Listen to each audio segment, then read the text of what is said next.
Bob Bailey stars as insurance investigator Johnny Dollar in CBS Radio's weekday 5-part serial. From May 29th, 1956, here is yours truly, Johnny Dollar, The Matter of Reasonable Doubt, Part 2, Episode 402. Johnny remains in Nevada, looking into a local banker's reluctance to arrange an insured trust for Mrs. Ezra Grimley's 16-year-old granddaughter, Susan, a trust involving the holdings of the Flintrock Ranch outside Las Vegas. As the case continues, he follows a lead into the past through a morgue. The supporting cast includes Richard Crenna, Jeanette Nolan, and Forrest Lewis, with Les Crutchfield's script directed by Jack Johnstone. And now, the original broadcast. From Hollywood, it's time now for... Johnny Dollar. Jonas Parks, Mr. Dollar, the Flintrock Bank. Yeah, I know. The man who warned me. How's that? You said it would be tough to get into the Grimley Ranch. Well, I got rained on, shot at, threatened, outsmarted by a 16-year-old girl, and I still didn't see Mrs. Grimley. You aiming to give up? For tonight, yes. I'm busy trying to dry out my bones over the heat from a triple brandy. Well, I'm going out to see Mrs. Grimley in the morning. I'll try to fix something up. Yeah, do that, will you? And something else, Mr. Parks. That auto accident 3 years ago when Susan's parents were killed. What about it, Mr. Dollar? You know what about it. The dead past is always with us. You go see Will Connors there in Las Vegas. He runs the Ford County Weekly Tribune. Tell him I sent you. And be careful. Once again, Mr. Parks, careful of what? I still don't know.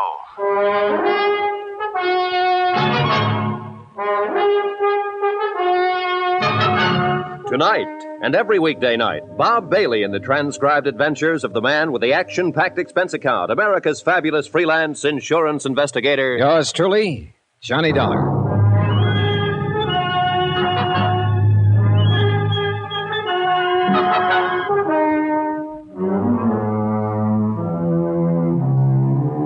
From Special Investigator Johnny Dollar, location Las Vegas, Nevada, to the Home Office, American Northern Trust Company, Hartford, Connecticut. Assignment, The Matter of Reasonable Doubt. Expense account continued. Item 4, $7.25. A triple wasn't enough, so I bought the whole bottle and took it up to my room. I was bushed, and not just from being caught out in a desert cloudburst. Mrs. Grimley, elderly widow, owner of the Flintrock Ranch, wanted to set up an insurance trust and convey all her holdings over to her 16-year-old granddaughter, Susan. Her only other heirs were her nephew, Walter, who managed the ranch, and his wife, Hilda. Jason Parks, my client's local representative and respected president of the Flintrock Bank, had started proceedings, then got cold feet and dropped them. Why? He didn't know. Just a hunch. Something was wrong. He'd called for help. And I was that help. Total results so far, 0. I put the cork in the brandy bottle and went to bed.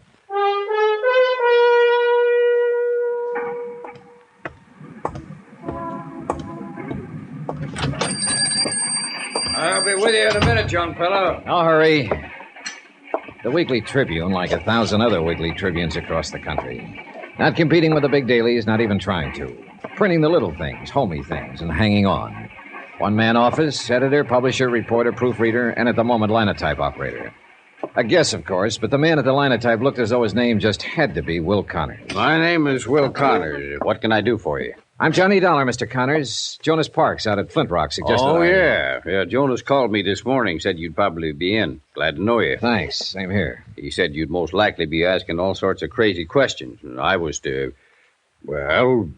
Humor me? Or you might put it that way. Said I was to answer them if I could. Did Mr. Parks tell you who I am? Nope. Didn't ask him. Jonas and me been friends for 20 years, and if he says you're all right, then that's good enough for me. Well, thanks to both of you. Just one thing, though, Mr. Dollar. There going to be a story in this? Maybe. Any chance giving me a scoop on it?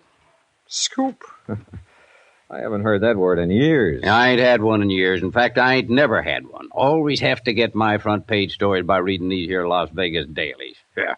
Bunch of smart alecks getting telegraphs from Moscow and Paris and France and all them places. Anybody can get scoops that way.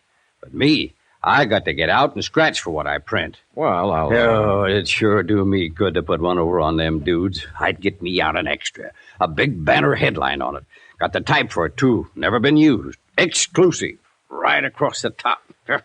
It'd knock 'em back on their byline. All right, Mr. Connors, all right. If there is a story, you get it. That's a promise. A scoop. A living, breathing scoop. Doggone. Yeah. Now, about the questions. Yes, sir, young fella. What do you want to know? Anything you can tell me about Mrs. Gramley and the Flintrock Ranch? Mrs. Gramley? Well, now, there is a woman for you, son. They don't make that kind these days. Noticed any change in her lately? Well, I wouldn't want this to go any farther. I understand. And I guess it depends on what you mean by lately. I ain't seen her but twice in the last year. They don't allow no visitors out there anymore. So I found out yesterday her nephew took a shot at me with a rifle. You don't say. My, they are getting clannish. Do you know of any reason for him acting that way? Yeah, there's something funny going on out that ranch. What, for instance? Couldn't say. But like I was telling you, I've only seen her twice, and she was different somehow. It was like she was, well, breaking up, sort of. Scared of something? Maybe. I don't know. Of a nephew by any chance? Walter? Well, I'd say he acts about as scared as she does, or as upset, at least. Maybe they're both scared of something. What about the granddaughter, Susan? Is she scared, too? Not that one. Oh, she's strange enough, all right. But the old Nick himself wouldn't scare her none. What do you mean she's strange enough? You met her, Mr. Dollar? For about 3 minutes yesterday afternoon. That's long enough. How'd she strike you? Well, it was one of the most honest kids I've ever met. Or else the cleverest. Yeah, that's about the size of it. Which do you think? Beats me. I've known her since the day she was born. Yes, sir, it's quite a family, including that fancy wife of Walter's. Hilda? What about her? Well, let's just say she's too much for him. You follow me, son? Yeah, I think so. Well, they're all worried. They're on edge. Either about the same thing or different things. They're pushed. They're driven. You can feel it. There's a pressure out there, and anything can happen. Maybe it already has.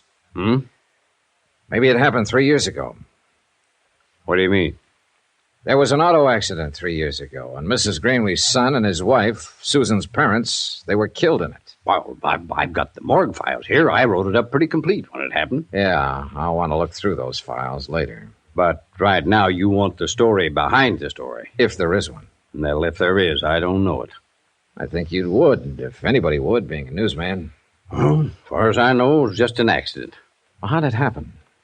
Well, it was on the road to the ranch, up there where it winds through the bluffs. It was raining, pitch black.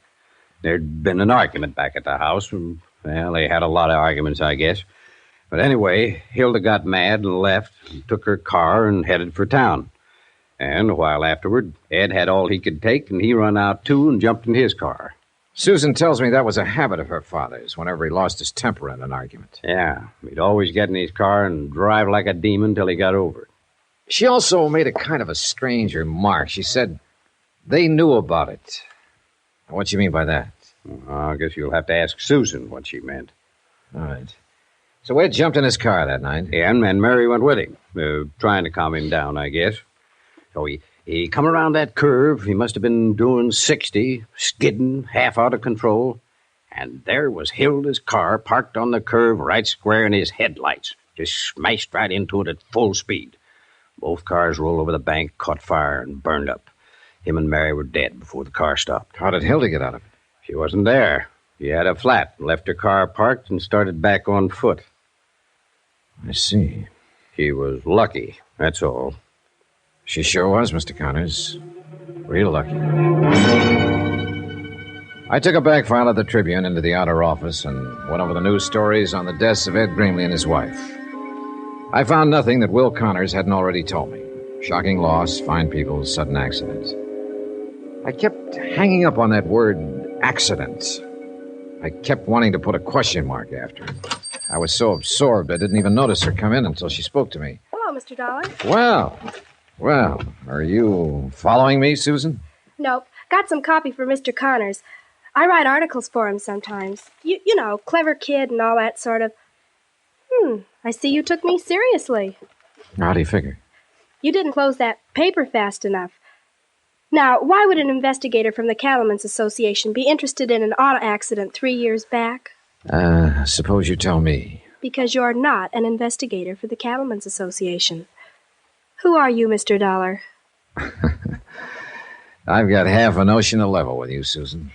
Then I'll go the other half by leveling with you. Aunt Hilda called the association office in Reno this morning. They said they never heard of you. Imagine that. Mr. Parks was out at the ranch just before I left. She asked him about you, too. He said he'd never seen or heard of you. I see. He was lying, though. I can always tell when people are lying, and they know it, too. That's why they're uncomfortable around me. Yeah, I know what you mean.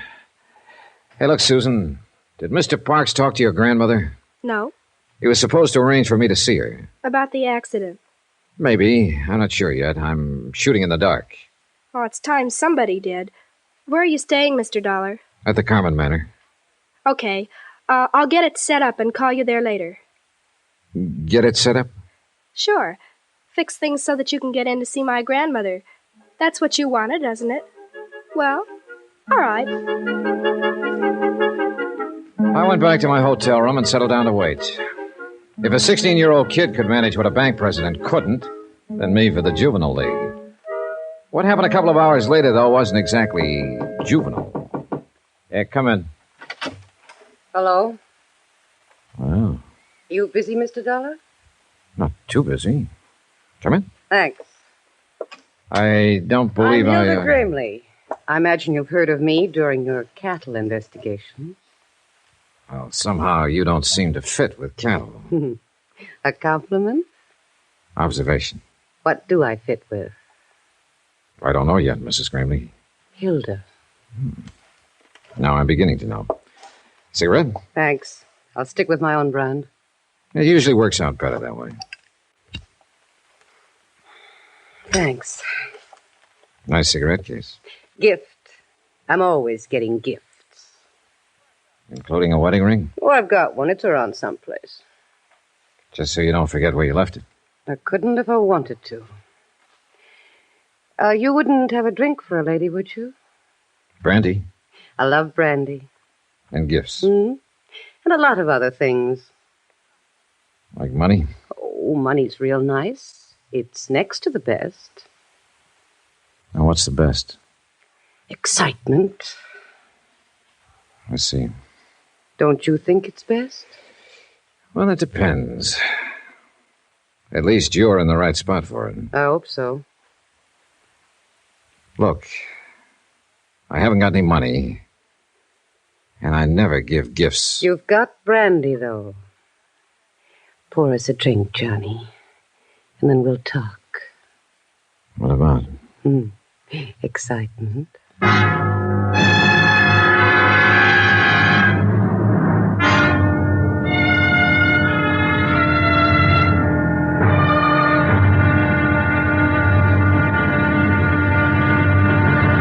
Now, here's our star to tell you about tomorrow's intriguing episode of this week's story. Tomorrow, a worried old lady shows her mettle, a gambler shows his hand, and the game gets tense, tight, and a little bit frightening. Join us, won't you? Yours truly, Johnny Dollar. Yours truly, Johnny Dollar, starring Bob Bailey, is transcribed in Hollywood. Written by Les Crutchfield, it is produced and directed by Jack Johnstone. Be sure to join us tomorrow night, same time and station, for the next exciting episode of Yours truly, Johnny Dollar. Roy Rowan speaking.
That was yours truly, Johnny Dollar, The Matter of Reasonable Doubt, Part 2. Good night, wherever the evening finds you.